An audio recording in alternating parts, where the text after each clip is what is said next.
Cricket बहुत से Pakistani youngsters का पहला प्यार। एक वक्त था कि ये सिर्फ शौक था, मगर अब ये जुनून बन चुका है, क्योंकि हमारा ताल्लुक एनसीसी से है। लेकिन हम यहाँ पहुँचे कैसे?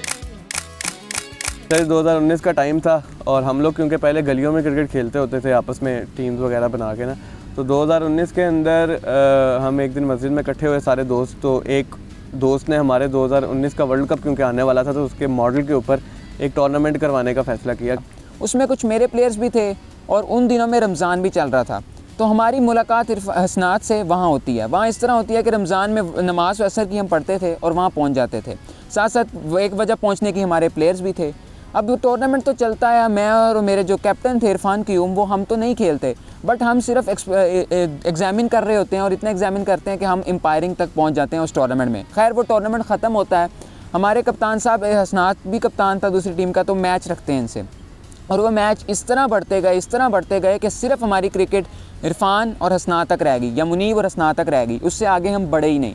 और इतनी बढ़ गई कि हर संडे जब मैच होना हसनात का और मुनीब का, लोगों ने मजाक भी उड़ाना शुरू कर दी कि यार आगे भी बढ़ो। 2020 के एंड के ऊपर मैं शिफ्ट हो गया किसी और सोसाइटी के अंदर। तो जब मैं वहाँ पे शिफ्ट हुआ, क्रिकेट मेरी तो कम हो गई बहुत ज़्यादा, और इन्होंने भी खेलना बहुत बंद कर दिया।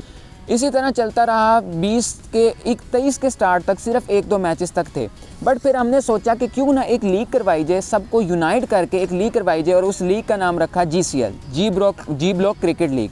जब वो लीग होती है ना, तो तब हम सोशल मीडिया पर आ चुके थे, क्योंकि हमने कहा कि अगर सिर्फ ग्रुप तक रहना है तो उसका तो हमें कोई फ़ायदा नहीं है, क्यों ना हम पब्लिकली हों, सोशली हों। क्योंकि G3 वॉरियर्स और G4 शाहीन्स के दरमियान हमेशा एक हाई वोल्टेज मैच होता था, तो दोनों टीम्स के प्लेयर्स के अंदर एक दूसरे के लिए हमेशा रिवेंज के ही जज्बात थे। तो जब इन दोनों टीम्स के प्लेयर्स को एक ही टीम में डालने की कोशिश की गई, तो ये एक दूसरे के साथ सरवाइव नहीं कर पाए, जिसकी वजह से at the end of the day issue यही बना कि ये दोनों टीम के प्लेयर्स आपस में ही लड़ पड़ते थे।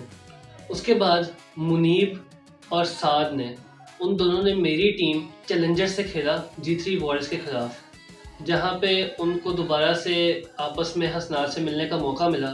और ये वो ओकेजन बना कि जब मुनीब, साद और हसनात दोबारा से एक ग्रुप के अंदर आने की उन्होंने कोशिश की। उनका फ़ैसला यही था कि अब हम एक UTC यानी कि एक टेस्ट चैम्पियनशिप मैच करवाएंगे, जिसको यूनिटी टेस्ट चैम्पियनशिप भी कहा जाता है, और इसके ज़रिए से हम दोबारा से प्लेयर्स को यूनाइट करेंगे।